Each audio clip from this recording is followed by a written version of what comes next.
Hello दोस्तों, आपका स्वागत है मंजीत डिजायर में। तो हम लोग आज देखेंगे राष्ट्रपति पर आधारित कुछ महत्वपूर्ण प्रश्न जो पेपर में कई बार पूछे जा चुके हैं। आइए देखते हैं हम लोग। पहला प्रश्न, भारत के राष्ट्रपति को उसके पद से हटाया जा सकता है। भारत के राष्ट्रपति को उसके पद से हटाया जा सकता है संसद द्वारा। ऑप्शन नंबर डी इसमें सही हो जाएगा, संसद द्वारा। अब हम लोग देखेंगे अगला प्रश्न, राष्ट्रपति पद के उम्मीदवारों को चुनाव प्रचार हेतु कितना समय मिलता है।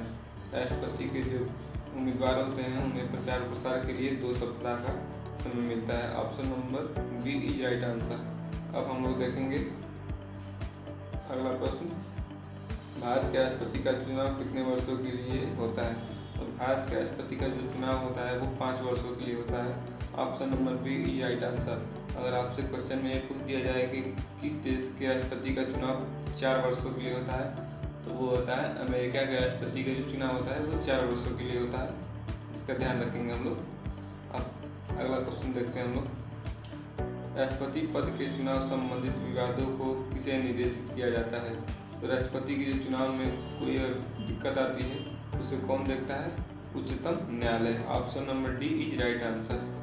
अब हम लोग देखेंगे अगला प्रश्न, राष्ट्रपति पद महाभियोग की प्रक्रिया किस देश के संविधान से लिया गया है। तो राष्ट्रपति पर जो महाभियोग की प्रक्रिया है वो अमेरिका के संविधान से लिया गया है। Option number A is right answer. अब हम लोग देखेंगे अगला प्रश्न, राष्ट्रपति पर महाभियोग का आरोप एक संकल्प के रूप में संसद के किसी भी सदन में लाया जा सकता है। यह कम से कम कितने दिन की लिखित सूचना के बाद प्रस्तुत किया जाता है। वो 14 दिन पहले ही राष्ट्रपति को सूचना देनी पड़ती है। Option number B is right answer. अब हम लोग देखेंगे अगला प्रश्न, भारत के राष्ट्रपति को कार्य अवधि की समाप्ति के पूर्व भी हटाया जा सकता है। तो भारत के राष्ट्रपति को कार्य अवधि के पूर्व भी हटाया जा सकता है, किसके द्वारा, महाभियोग के द्वारा। Option number C is right answer हो जाएगा इसका। अब हम लोग देखेंगे अगला प्रश्न, यदि राष्ट्रपति और उपराष्ट्रपति दोनों देश से बाहर हों तो उस स्थिति में उसके कार्यभार को कौन ग्रहण करेगा।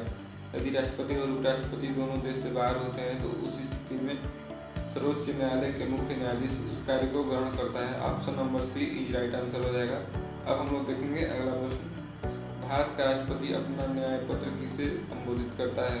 भारत का राष्ट्रपति अपना न्याय पत्र उपराष्ट्रपति को संबोधित करता है। Option number B is right answer. अब हम लोग देखेंगे अगला प्रश्न, राष्ट्रपति के त्याग पत्र की सूचना उपराष्ट्रपति किसको देता है। तो राष्ट्रपति की त्याग पत्र की सूचना देता है लोकसभा अध्यक्ष को, जो उपराष्ट्रपति होता है। Option number C is right answer. अब हम लोग देखेंगे